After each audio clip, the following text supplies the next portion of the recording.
नमस्ते दोस्तों, आज हम बात करेंगे पश्चिम बंगाल में हाल के दिनों में हो रही हिंसा के बारे में। यह मुद्दा न केवल स्थानीय लोगों के लिए बल्कि राष्ट्रीय सुरक्षा के लिए भी चिंता का विषय बन गया है। खास तौर पर इसमें बांग्लादेशी स्लीपर सेल की कथित भूमिका ने इसे और भी गंभीर बना दिया है। आइए हाल की खबरों और तथ्यों के आधार पर इसे समझने की कोशिश करते हैं।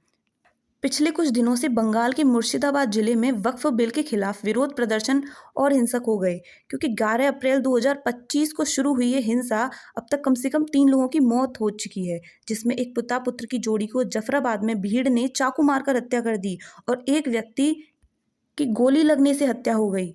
पुलिस ने इस हिंसा में शामिल 150 से ज्यादा लोगों को गिरफ्तार किया है, लेकिन बंगाल सरकार अभी भी इस हिंसा को रोकने में नाकाम रही है। वहीं इस हिंसा में बांग्लादेशी स्लीपर सेल की एक्टिव होने की भी खबरें सामने आ रही हैं। कई खुफिया रिपोर्ट्स और स्थानीय पुलिस सूत्रों के अनुसार बंगाल के सीमावर्ती इलाकों में बांग्लादेशी स्लीपर सेल की मौजूदगी की आशंका जताई जा रही है।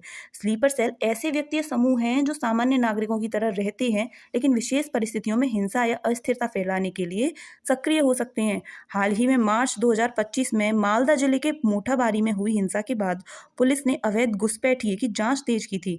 इसके अलावा सीमा सुरक्षा बल ने मार्च 2025 में कूच बिहार में 5 बांग्लादेशी नागरिकों को तस्करी और घुसपैठ के आरोप में भी गिरफ्तार किया था। हालांकि मुर्शिदाबाद की ताजा हिंसा में स्लीपर सेल की प्रत्यक्ष भूमिका के ठोस सबूत नहीं मिले हैं, लेकिन सीमावर्ती क्षेत्रों में बढ़ती गतिविधियां संदेह उत्पन्न करती हैं।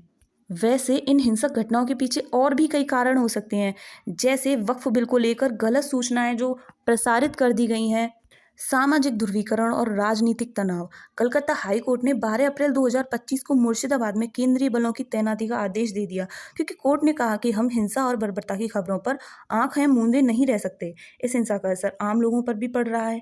डर का माहौल है, स्कूल कॉलेजेस बंद हो गए हैं और स्थानीय व्यापार भी ठप हो गया है। सामाजिक एकता को भी गहरा नुकसान पहुंच रहा है। लेकिन हिंसा किसी भी समस्या का हल नहीं है। हमें शांति और संवाद के रास्ते पर चलना होगा। प्रशासन और सुरक्षा बलों को ऐसी गतिविधियों पर कड़ी नजर रखनी चाहिए और हमें अफवाहों से बचना होगा। साथ ही साथ बंगाल की सरकार को इसमें तगड़े एक्शन लेने चाहिए। अगर बंगाल की सरकार एक्शन लेने में असमर्थ है तो केंद्र के द्वारा राष्ट्रपति शासन लगाने में